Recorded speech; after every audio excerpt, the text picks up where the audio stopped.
What a comeback. What a comeback.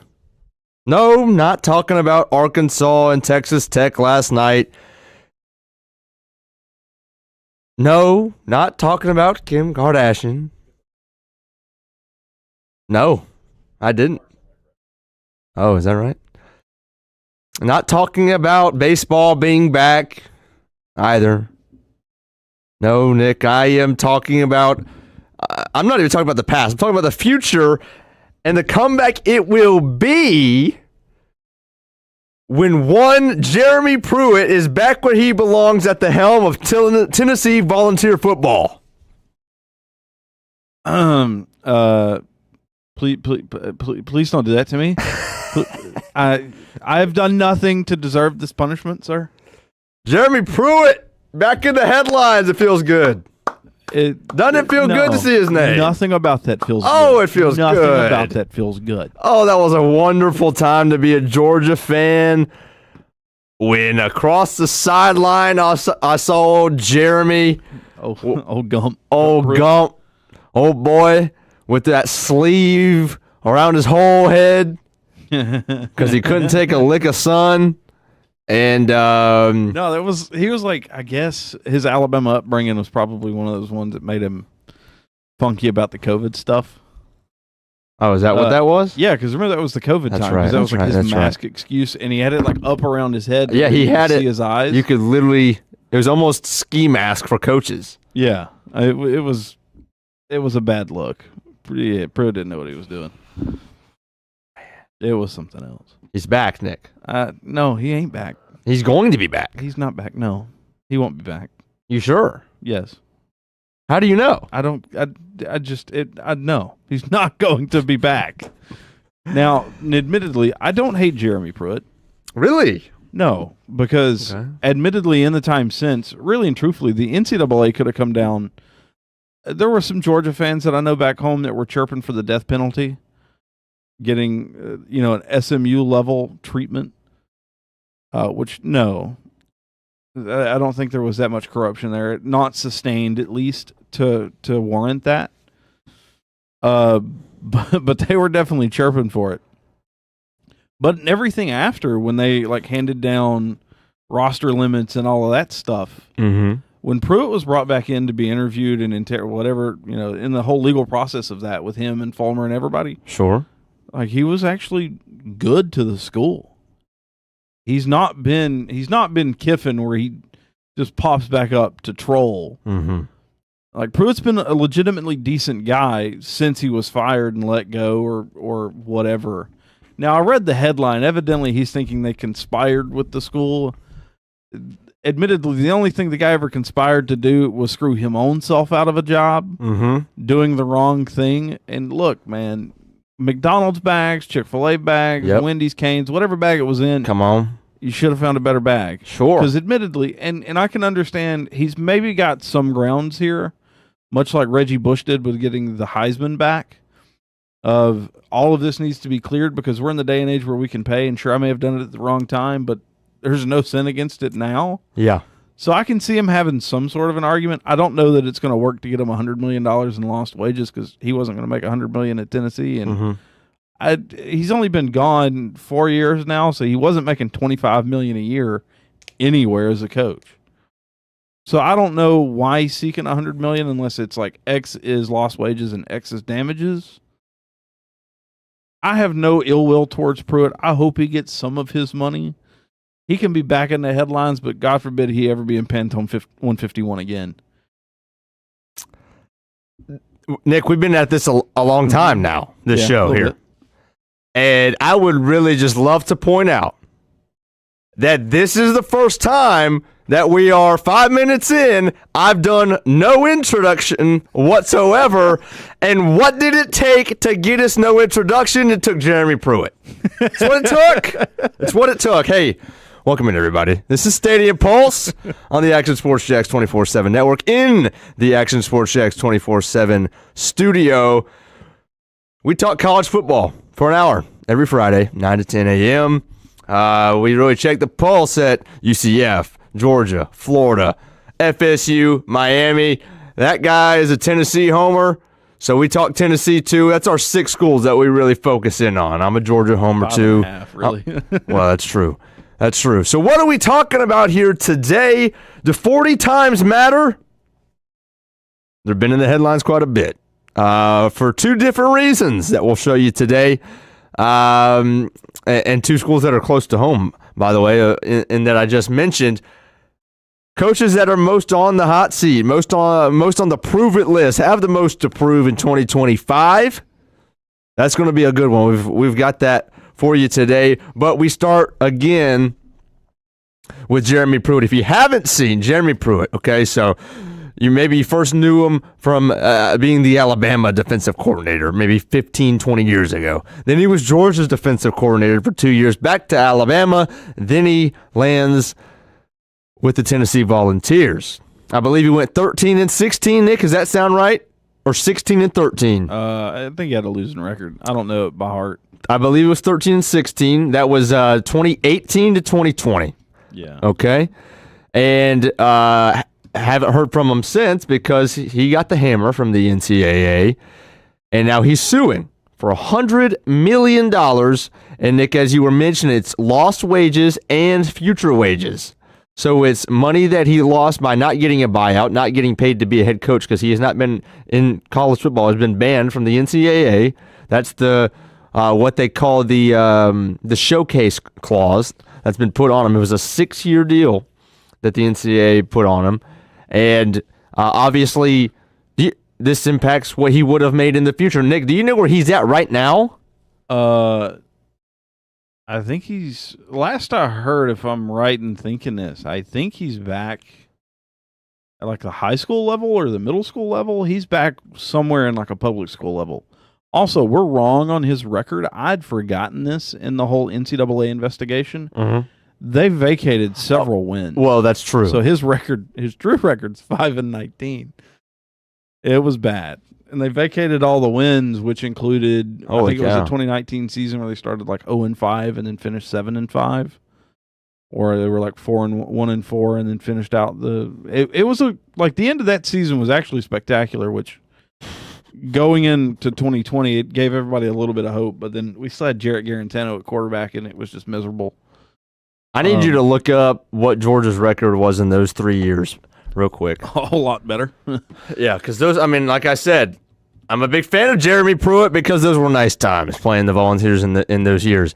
So basically, look, to dumb it down for you, if you're not an SEC guy or you had a fuzzy memory from COVID, okay, Jeremy Pruitt was paying players, but according to this lawsuit, which again everybody was, I think it's fair to say, and this is 2020, okay, this is 2020. And pretty much when he was hired, he comes to the AD, Fulmer, and says, look, the coach before me is paying players, and, I need you to help me navigate this. Fulmer says he would take care of it, never gotten taken care of. Okay? Things were so bad in Tennessee that in this lawsuit, Pruitt is alleging that Tennessee pretty much conspired with the NCAA to get him thrown out. Why would they do that? Well, they don't want to pay him his buyout. They want to get him out of there stat. So what do? Little birdie at Tennessee says something, kind of snitches, and all of a sudden the NCAA and Tennessee are working together to get Pruitt out. That's what he is saying. The other big part of this, Nick, is the timing. Because some of these things, some of these punishments weren't handed down until kind of like 2021, but also like 2023. And he's pretty much saying, by the time y'all fully punished me, all of the things that you punished me for are now legal, perfectly legal. All of the NIL. So I just got hammered for paying, and as soon as I got gone, everything changed. I didn't deserve it, is what he's saying. I didn't deserve it. He said, if you would have they dragged out the investigation so long.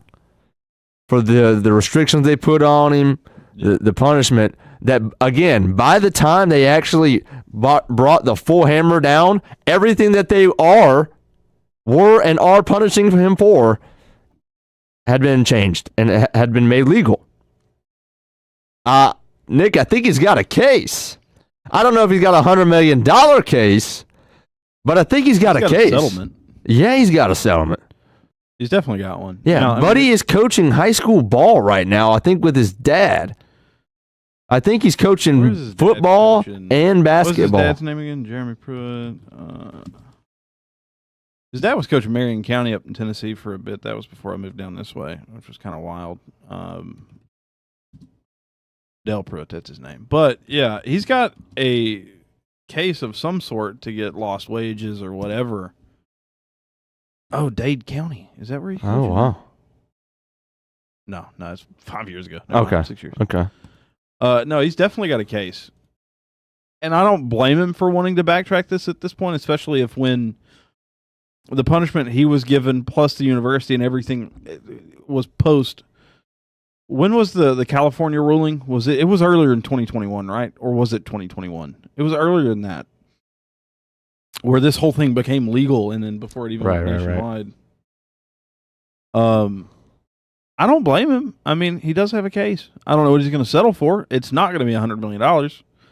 But there's a guy on Twitter that has a point. I didn't really think about it this way. And he's wanting to sit here and say that Tennessee conspired with NCAA.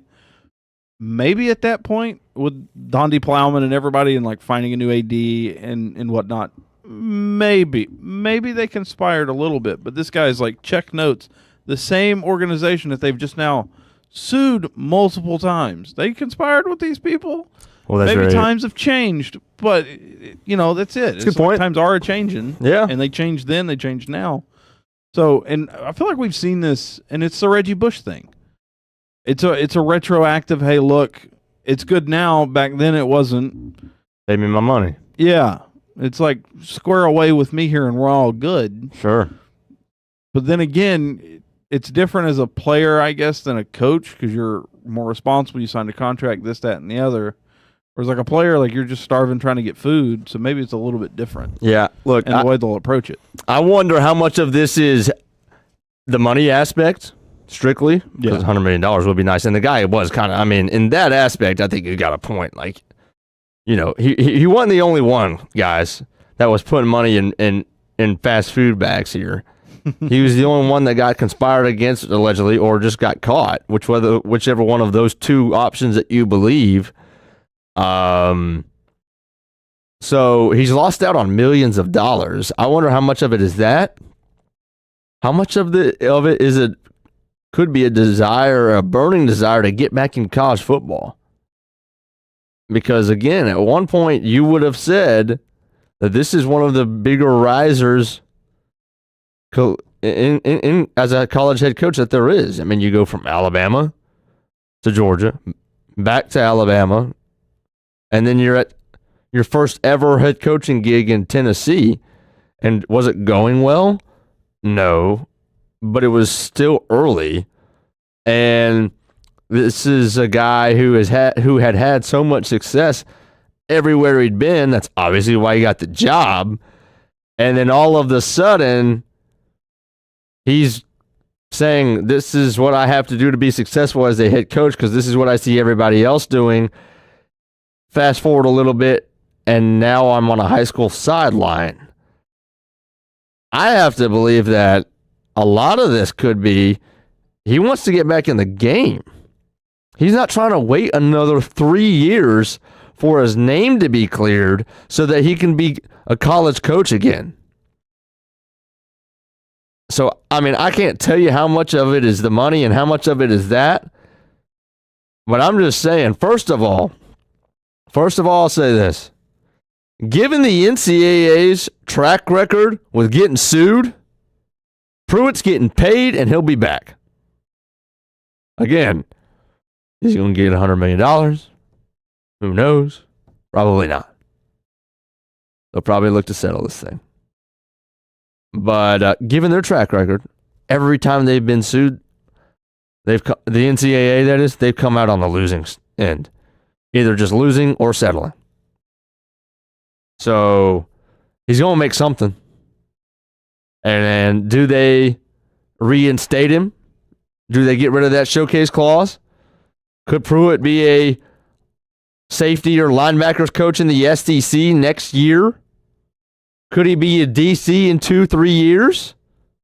Does he even want that? If he wins $50 million from this lawsuit, is he just going to stay at the high school with his kids? I'm guessing that he has. I don't know what his family situation is. I mean, they're Alabama football royalty, not even at the college level, just at the high school level. Yeah. Like his dad's a Hall of Famer in the state and everything, so they don't even really have to worry about it. Look, if I got a $50 million bag and I can go coach X's and O's to Jimmy's and Joe's at the high school levels, and I'll go do it, and I'll pocket. And high school coaches, I mean, this is insane. Like, big time, they still make decent money. Well, especially in Georgia. Yeah, I mean, and probably in select markets, select schools and areas in Alabama, they're still going to make decent money. It's weird they don't in Florida. A relative. I feel like certain places in Florida probably do. Well, I'm talking about the public school. Oh, yeah, the private school guys. There are public schools in Georgia that will pay their head football coaches six figures. Yeah, I mean, it does probably like everybody around Atlanta. I mean, yeah. Well, there even in southeast Georgia, I believe there's at least 2 schools. I mean, Texas, that's the going rate, but that was just always so far on ahead of everybody else. Georgia's, I feel like they've caught up. Florida's still lagging behind.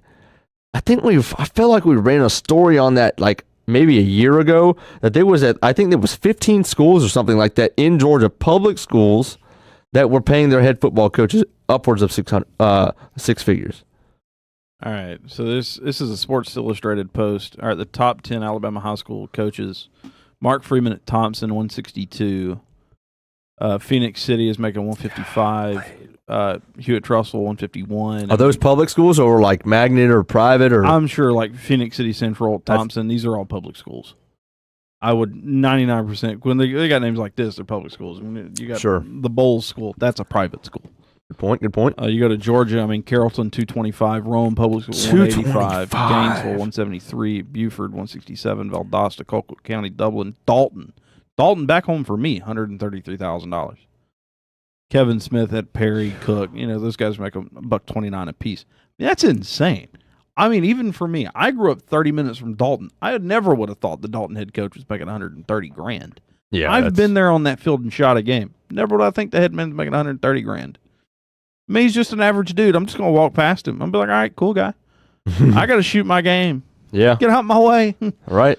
But, I mean, it's a different breed. It is. Certain, you know, you got Florida, which I'm shocked that they don't make more. Bama, I'm surprised they make what they make. Texas, sure, going rate. What does California guys make it? I mean, they got to make X amount just to live. That's true. Plus support a family and coach a team. Those guys are probably clearing, would it be wild to say $300,000? You might not be highest paid California high school coaches. Let's just look this up. This is the stuff that we can do in the off season that I appreciate. This is expanding your ball knowledge, whether you expected it or not. And this is not exactly what we'd be doing in the fall when we've got 10 games, full slates of games every Saturday. You got anything? Maybe not. You know, it's interesting. Maybe it's different in California. They don't release. I got one from 15 years ago, but that's no bueno now. Not going to work. I can't find anything. It's interesting that it comes up immediately for the state of Georgia and Alabama, but so it's probably like a pay law where they can't disclose that. Sure. Tyler Krisner on the chat says Duval County pays better compared to other districts in Florida.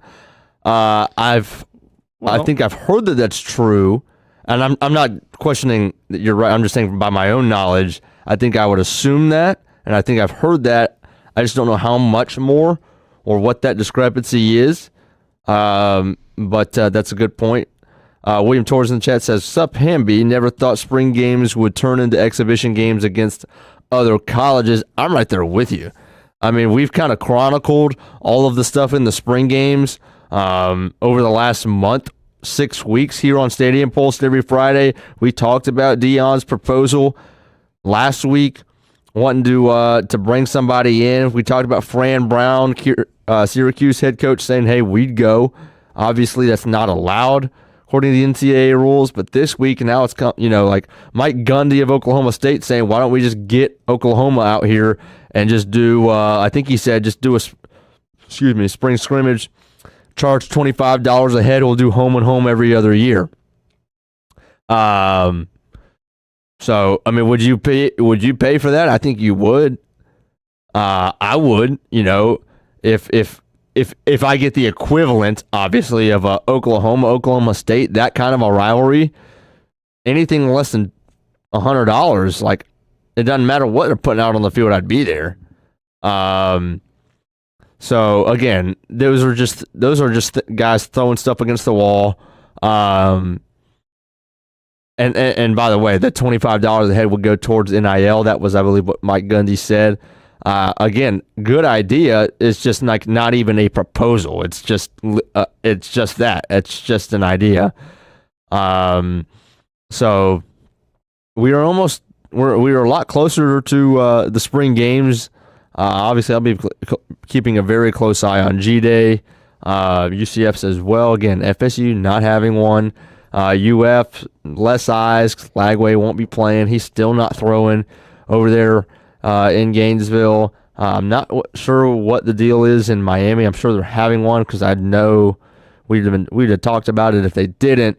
Obviously, Carson Beck is still working back from injury, so won't see him. So what does their number 2 option look like? Well, that'll be interesting to see. Same thing at Florida, right? Is it Bailey? Is it somebody else, right? Who are they going to go with? So we got those are interesting things to look forward to. Nick, you got anything in Florida? No, I can't find any like actual, but I'm finding like they're getting stipends. I found one, so if I can get back to it, I think. Give me the map.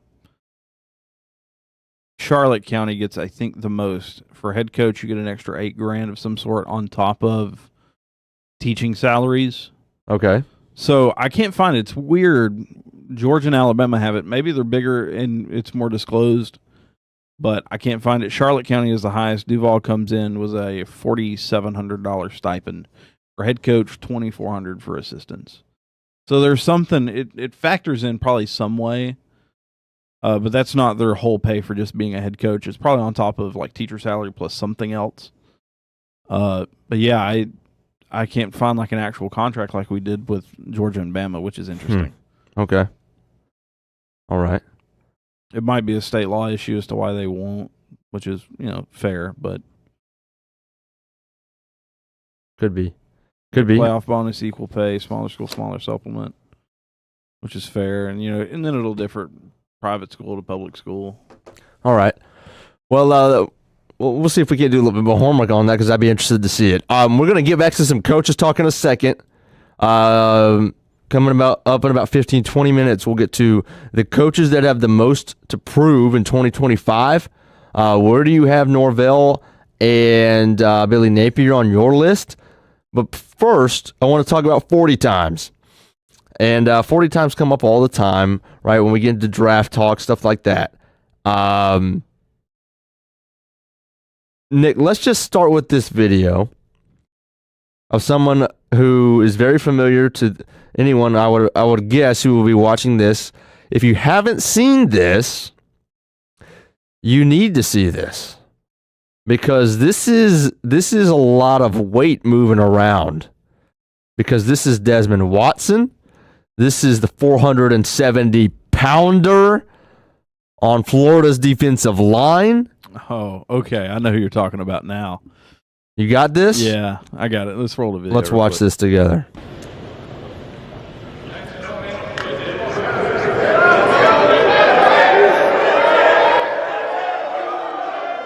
That is a gigantic human being. That's 468 pounds. All right, Nick. That's moving. Hey, let's see how good the IDAR is, okay? Bring this back here. All right, hold on. Uh-oh. The IDAR is, it takes training, okay? And I want to see how good yours is. So, what do you got? 585. Right off the rip? Yep. I did do the Mississippi rule on that one. You did? Yeah. Are you serious? Yeah, I was like, let's give it the Mississippi's. You can't be counting Mississippi's. That's not how it works, bro. That's the most Tennessee thing I've ever heard. Take Mississippi's. I mean, I respect Buddy. He's probably running a faster 40 than I am, but my gosh, I mean, off the eye test, he's definitely. It's not sub 5. I don't want to say he's 6, but it's not. No shot. No. I know what it is, and I'm happy to tell you that you kind of nailed it. I'm pretty sure it was 5.75. I might need to look it up for confirmation. The tricky part is like you can't really eye test it when you see the VO because you miss him. You don't know when he stops running. Well, that's very true. So you kind of. But if you're and then you hear the people, that's when you know he ends. Well, Nick, I mean, it's not. Let's not look like we're trying to get all that specific on exactly when he hit the 40 yards. I mean, if we're doing Mississippi's here, I'm timing him to 38 yards. I'm timing him to 40. I got to know when the 40 is. Golly, could you imagine if one of those scouts just came out there without their stopwatch, without any, just he's just back here like, all right, okay, yeah, that's 5 seconds. Yeah, he just hey. I mean, and Tyler, 25-inch vert. That's insane. Buddy's got ups too. Like that's. Well, I think the 40 was like the slowest ever for somebody coming out. I mean, I could be wrong, but I mean, 5.75 is that's a century now. Like he, he's gonna take a while to run out your sight, but I will give him credit for the vertical. The 25-inch vertical at that weight. That's ups. That's kind of ups. Here's the thing with Desmond Watson. They've been asking the Joker to lose weight for 3 years. I mean, maybe even more. I mean, I think at some point he is either right at or it slightly eclipsed the quarter ton mark. That's that. And that word right there, that TON word is even applicable, is even in use. That's kind of insane. I think he was about 490 at some point, 495 at his worst. And then I think he's got to have been there. I feel like I've known who he is for 3 years. I'll say that. I don't know how long he's been there. I don't know if he was recruited there out of high school. I don't know. I know he's been there for 3 years, and I know that because of them trying to get his weight down. So I would venture to say in 3 years he's lost 30 pounds. Can't find anything on previous weights. We got to be able to get down to 425 at least, man. I mean, the thing is, all right, hold on. Vince Wilfork. Oh, good pull. 325. He's got 140 on him. And 40 pounds on Vince Wilfork, bro. You could argue is one of, if not the greatest defensive tackle of all time. Like, oh my gosh. Wait, wasn't there a guy? Was it Last Chance U? There was a big guy on that team that was kind of this size. Holy crap, Nick! They have him at a 5'8", 6. 5'8". That's exactly what you said. I was 100th off. Wow, that's crazy. I've watched Last Chance U. I don't remember somebody even remotely that big. I watched something because there was a guy that got like no. I know who it is now. Yeah, he played for Baylor. Big guy, Baylor football. Oh. Anytime I think about Baylor defensive lineman, I just automatically think of Sean Oakman, no matter what. Laquan McGowan. Never heard of him. 400-pound tight end. 6'7", 410. When? This had to have been right before it got real ugly for Baylor. This was like 2015.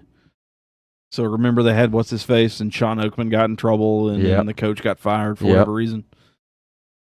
I had forgotten about this guy. Holy moly, that's a deep cut because that's a decade ago. Wow, that is a deep cut.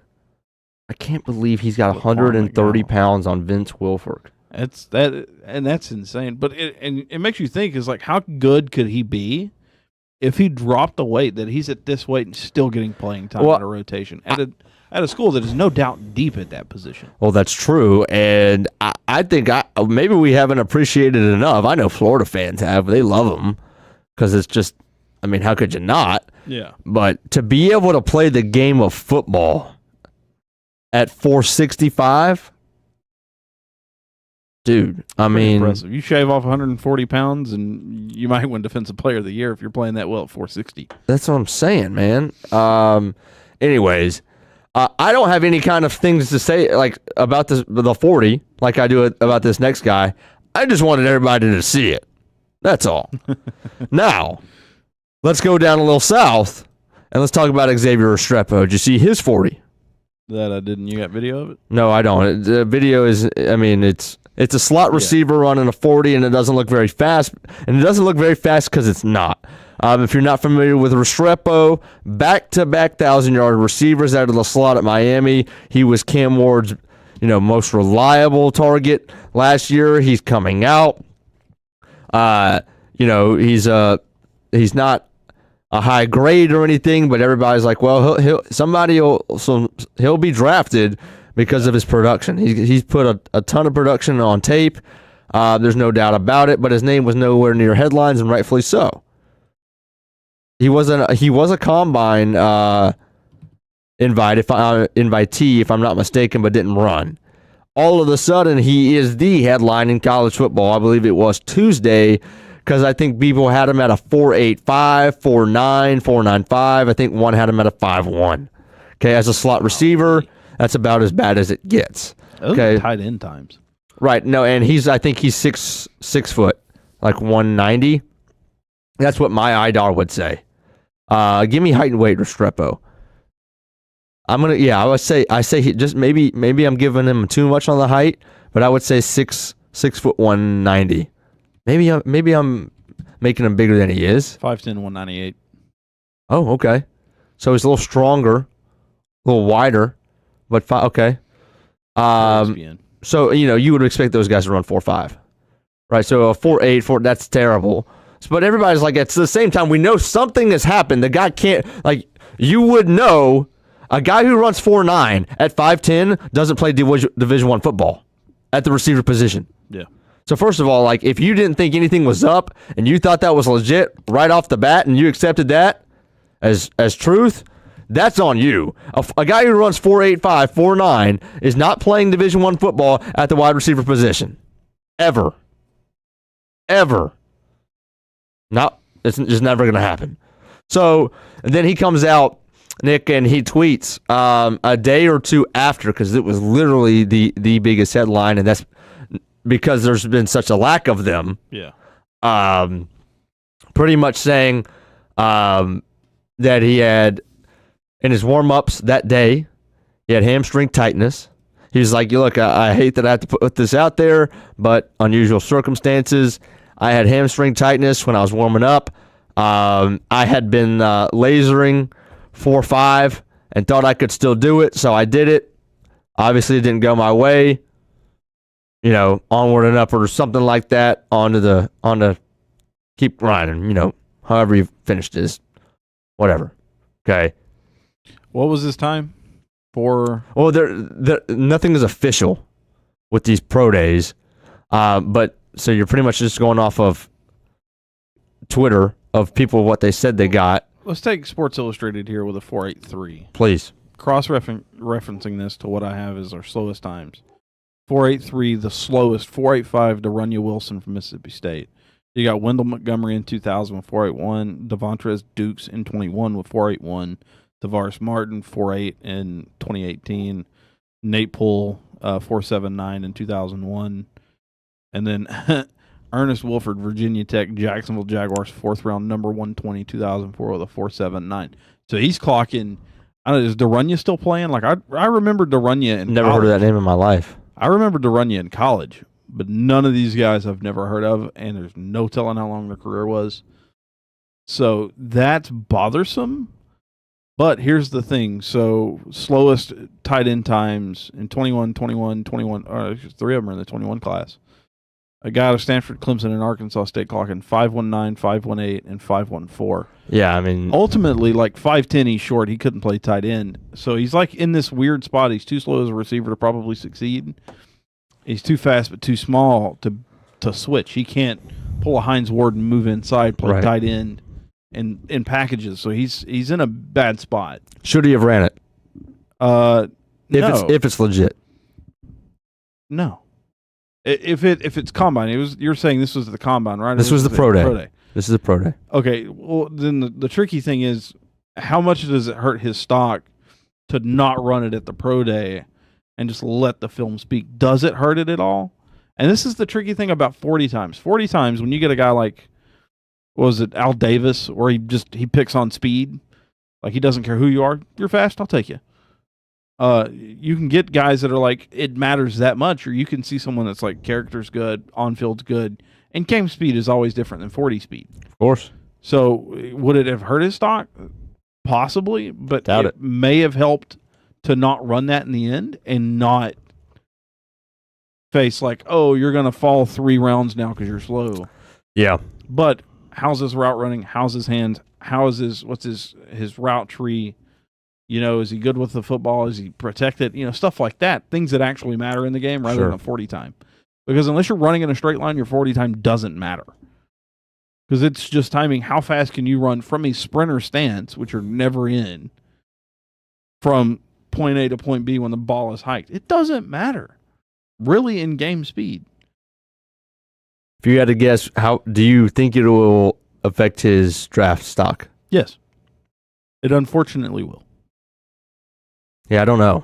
They may factor in the hamstring tightness, but they could look and say, no, you're just saying that to buying an excuse to explain yourself. Well, I mean, that's maybe true. I mean, I would think that I'm speaking as like just a GM thinking through it. Sure. Here's what I would say. I would say at this point, and I don't know if this is a thing or not, but it has to be given the next-gen stats that we see when we watch live football games all the time, where they can go back to his college tape and see his miles per hour. They might not be able to see any kind of a 40 and stack that up to where truly the 40-yarder is illegitimate. What is like completely irrelevant. So, I mean, I'm sure on some people's teams, did he drop a tad? Yes, but I think if we're realistic here, this ain't no 3-round drop because the guy ran a terrible 40 on his pro day. Yeah. Again, you watch his tape, you go up, pull up any Restrepo highlight right now, you just watch. If your IDAR can tell you that Des Watts is running a 4.85, then your IDAR is also going to tell you that Restrepo is running at least 4.6 when you watch any highlight on YouTube. Yeah. So. And that's kind of the thing I was wondering to cross-reference, because you brought that up, and I can only think really recently of one person for Tennessee that they clocked. And this goes back, I think, had to have been the 2023 Georgia game. First play of the game, Jalen Wright takes it the entire field and scores. Yeah. I think that's the only time I can remember recently, like, of a Tennessee player being clocked on speed. He hits like 21 or 22 miles an hour. Right. Some insane speed. Mm-hmm. So you've got a point. Like, if you can track that speed there, maybe there's a point, because, like, this is just on NFL.com, or it's actually per CBS Sports. I mean, Jalen Wright runs a 4.38 at the combine, which is one of the fastest times. I mean, you got a guy at Louisville at 4.33. I mean, I'm not going to look through this entire list, but I'd assume this is probably the second or third fastest time. Yeah, it's second fastest time at the combine. So maybe even if it's not the combine and it's the pro day, maybe there is proof to the pudding there that correlates to game speed actually being slower. Mm-hmm. Regardless, and maybe it hurt him in the end, but like you said, if they can just go back to highlights and clock the speed, cat's out the bag anyway, so it don't matter. I'm with you. You know what, Nick? Let's do another first, okay? Uh-oh. We did our first today by not introing the show whatsoever before getting to Jeremy Pruitt. Just jumped 5 minutes right in. The deep end. I got you going. See, I know how to do it. Okay. Let's do another first, not take a break. All right. Let's roll right into so this list that you're about to see was put out by On3, and I appreciate their graphics department because in the offseason it gives you material. It just does, okay? So I'm not sure exactly if this was the company that puts this out or a specific person, but they put, this is Ari. Okay, Ari Wasserman puts this out. College football coaches with the most to prove in 2025, okay? Again, whenever you put a list like this out, not one person is probably going to agree in the whole world is going to agree with you 1 through 10. Okay, so what I'm not going to do is rip this list because there's just no point, right? What did I put out? I think I put in top. Oh yeah, that was it. Top 10 quarterbacks returning to college football in 2025. There might not be a person in the world that agreed 1 through 10 with mine either. You're gonna rip it. That's what a list is for. Okay. Wasn't an argument there that they had DJ at like 10, which was just astronomically low? They did have DJ at 10. Yes. And they had Archway too high. That being said, so here's what he's got. He's got Billy Napier leading him off as the coach with the most to prove in 2025, followed by Hugh Freeze, Lincoln Riley, Brent Venables, Luke Fickell, Kalen DeBoer, Mike Norvell, Dabo Sweeney, James Franklin, and Brian Kelly. Okay? Right off the bat, I'll just point out a couple things. There's no shot to me that Billy Napier has the most to prove of any coach in college football. The guy silenced haters last year. He did. Like, he proved something last year. There were guys on this list that have not proven anything at their current spot.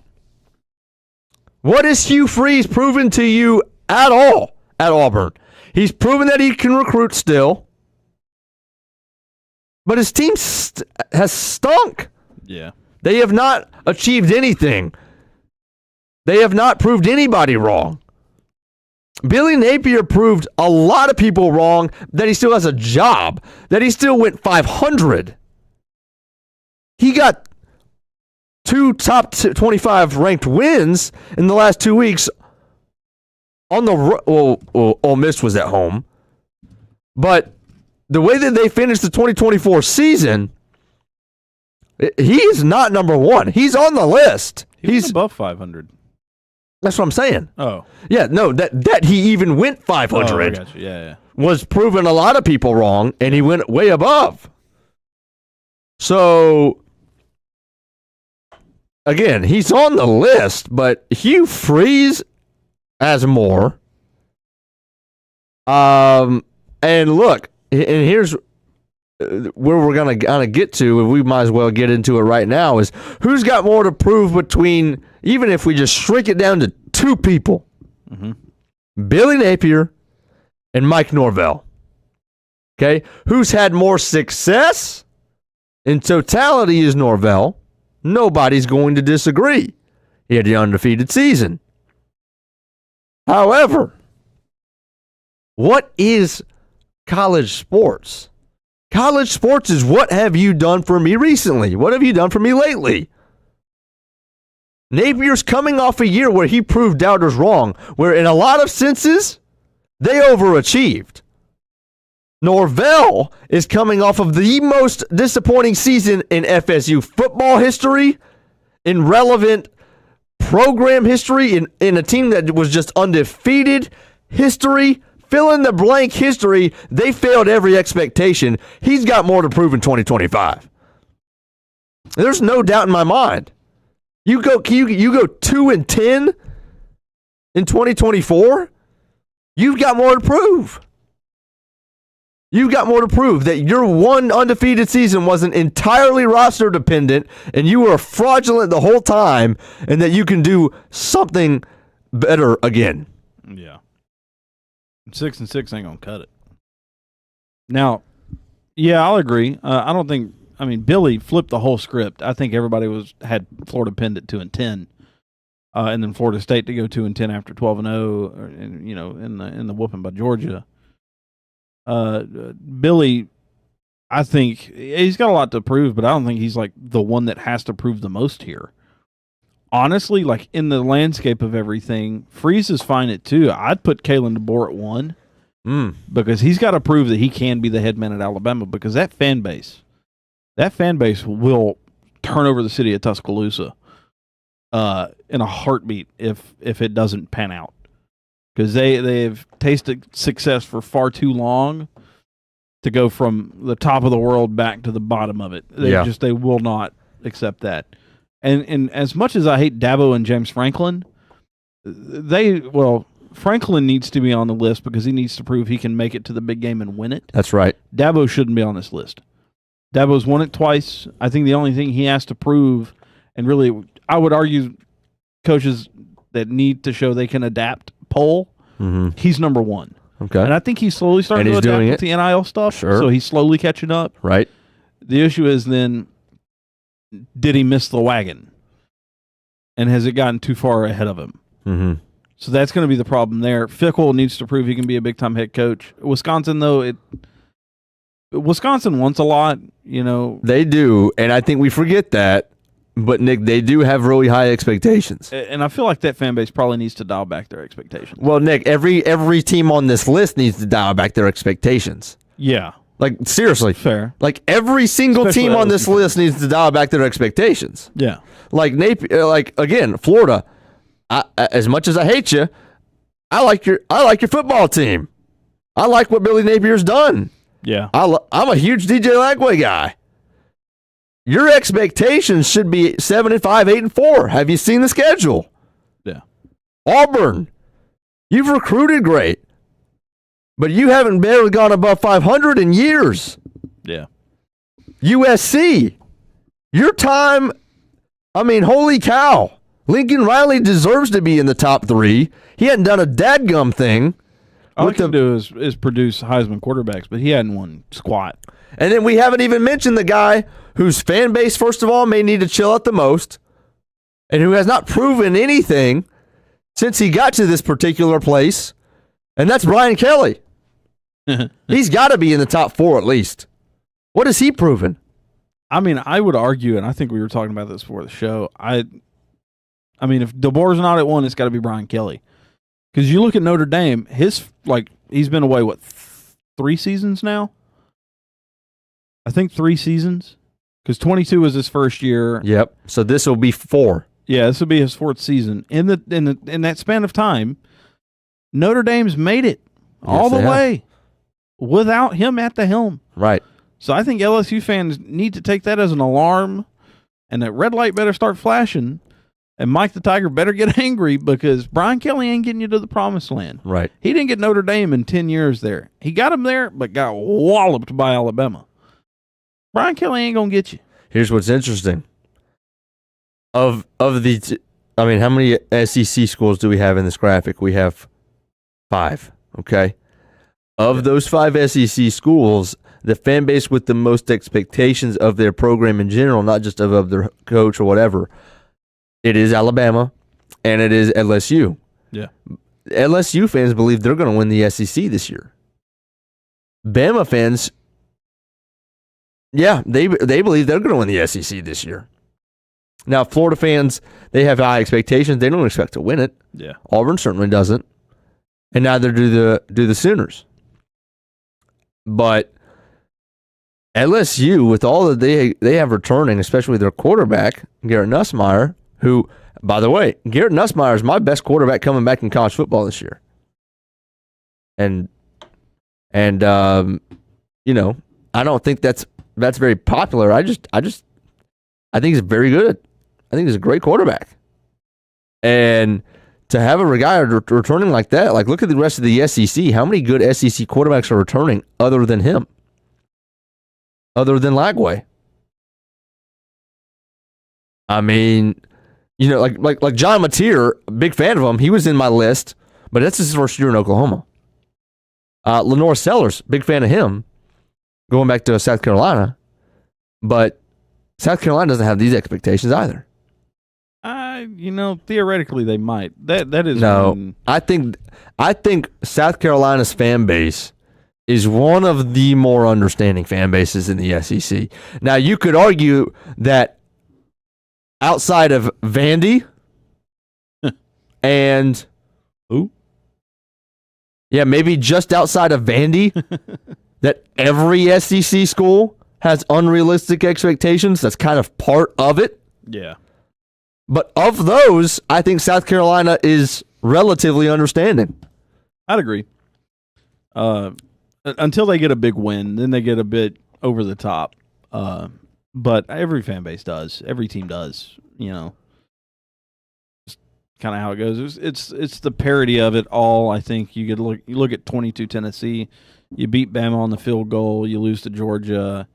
You're looking at like, hey, we should be 11-1 at the end of this thing. Sure. We should skip out on the SEC championship game, make it into the playoffs, be the 4-seed backdoor in. We got another shot, so on and so forth. And then you stumble into whatever that place is called, and you hear Sandstorm for 3 hours, and you lose the game. It's the parody of it. It's the fun part, but it's the tragic. It's the parody of college. It's beautiful. Sure. Here's how I would do the list. Here's my top 5. Okay. Number 1 is Mike Norvell. Number 2 is Callan DeBoer. Number 3 is Brian Kelly. Number 4 is Lincoln Riley. And the 5th coach with the most to prove that should have been on that list is Deion Sanders. What does your club look like when your star son and his star best friend are not on the football team? Why is he not on the list? What has he proven? I mean, look, he I guess outdid expectations slightly last year. For most people thinking that he was going to go 500, and he beat that. Okay, but what do you look like without those two guys who are going to be both top 5 picks? That's going to do it for today's show. We appreciate everybody hanging out with us. Twitter was not working at all today, which is interesting. Like 90% of our normal live viewership. But that's okay. But that's what the offseason's for. We appreciate everybody hanging out with us. Tyler, he asked real quick, he said, have y'all seen the picture of DJ Lagway next to AR, Anthony Richardson? Yes, Lagway looks huge. That was insane. That was good enough. If I was a Florida fan to get my off-season hype train moving on that alone. So I will say that. Brenton Austin show coming up in 5 minutes. Austin and I, we got a lot on the Jags draft. Gator basketball, they're going to the Elite Eight, as you may have seen. MLB opening day thoughts. UNF coach Matt Driscoll joins us, and you know it's always a good time when he comes on the show. That's coming up in 5 minutes. This has been Stadium Pulse on the Action Sports Jax 24/7 network. Have a good Friday, everybody. When it comes to trucks, I know exactly what I want. And at Bozard Ford, they make it easy to get exactly that. Let's go make this truck a little more my style. With Bozard Built, I can create my perfect truck right here. Lift kit? Check. Premium wheels? You bet. Advanced lighting package? Oh yeah. The Bozard team works their magic.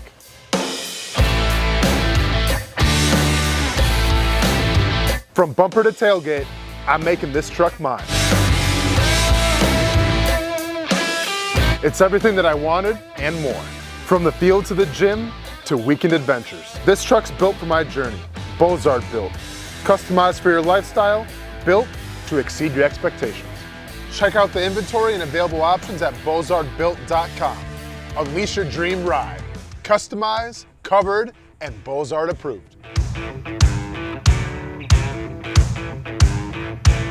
When it's time to get a new car for anyone in your family, just remember, nobody but Nimnick, the #1 Buick GMC dealer in Jacksonville. Get the latest price breaks on 2023 and 2024 models or the newest 2025 vehicles in the showroom on Phillips Highway or shop online at NimnickBuickGMC.com 24 hours a day. GMC Sierras, Yukons, and the redesigned Acadias, or get the all-new redesigned line with Buicks. It's nobody but Nimnick, and part of the reason why is this is a first-class